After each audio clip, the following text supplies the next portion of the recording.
AP CM Chandrababu Naidu ఎప్పుడెప్పుడు ఏం గాని పెట్టినా అన్నాడు. ఆ లిస్టు జోలికి ఇప్పుడు నేను ఓన్ కానీ ఇప్పుడు ఇంకో కొత్త ముచ్చట గాని పెట్టిండు. అదేంటిదంటే నేను మీకు చెప్పుడు కంటే డైరెక్ట్గా చంద్రబాబు చెప్తానే మంచిగుంటుంది కదా. సారిగా కానీ ఉండ్రి.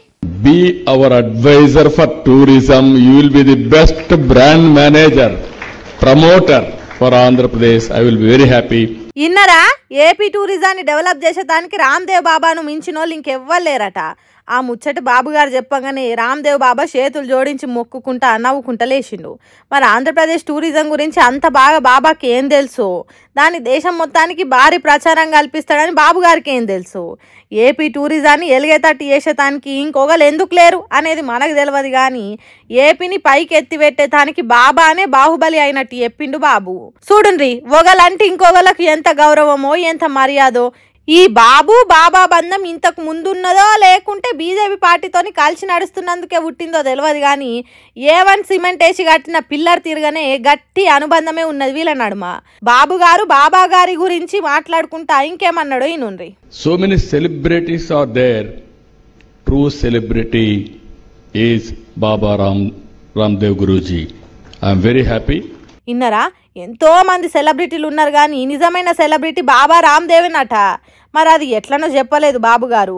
పతంజలి మందుల విషయంలో కోర్టులు మొట్టికాయలు వేసినందుకో లేకుంటే అబద్ధాలు ప్రచారం చేసి బిజినెస్ పెంచుకున్నందుకో ప్రజలను తప్పుదో పట్టిస్తున్నందుకో తెలియదు. కానీ అందరిని మించిన సెలబ్రిటీ రామ్దేవ్ బాబానేనట.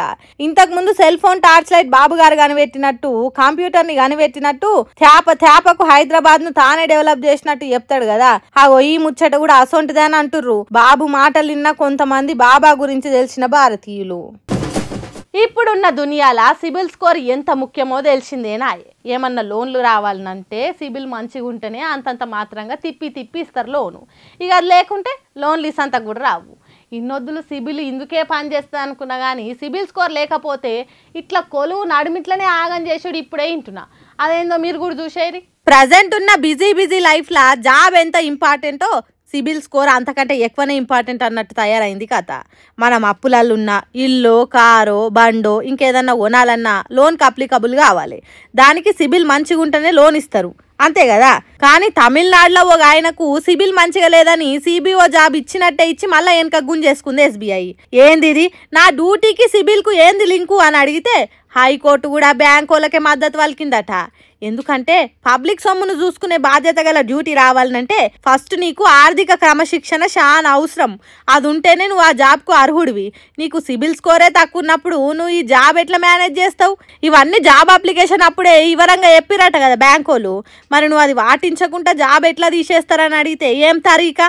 అందుకే బ్యాంకోలు చెప్పిందే రైటు అని వెనుకకు పంపిందట. ఇక చేసేదేం లేక సిబిల్ ఎట్లా పెంచుకోవాలి అనే ఆలోచన చేస్తుండట ఆయన. చూసిరు కదా ఎట్లా ముడిపడి ఉన్నాయో జాబులు. ఉత్త బ్యాంకోలకే కదా అని మీరు ఎట్లా పడితే అట్లా పెండింగ్ బిల్లులు జమ చేసుకొని సిబిల్ స్కోర్ ఆగం చేసుకోకుర్రి. ఎన్నట్టుకున్నా దేనికో దానికి సిబిల్ స్కోర్ అక్కరకు వస్తుంది. ఇక రాను సిబిల్ లేకపోతే మనిషి బతుకుడే కష్టమయ్యేటట్టు కొడుతుంది కదా అని నారాజు అవుతురట పబ్లిక్ అంతా. ఏం కాలమో ఏమో.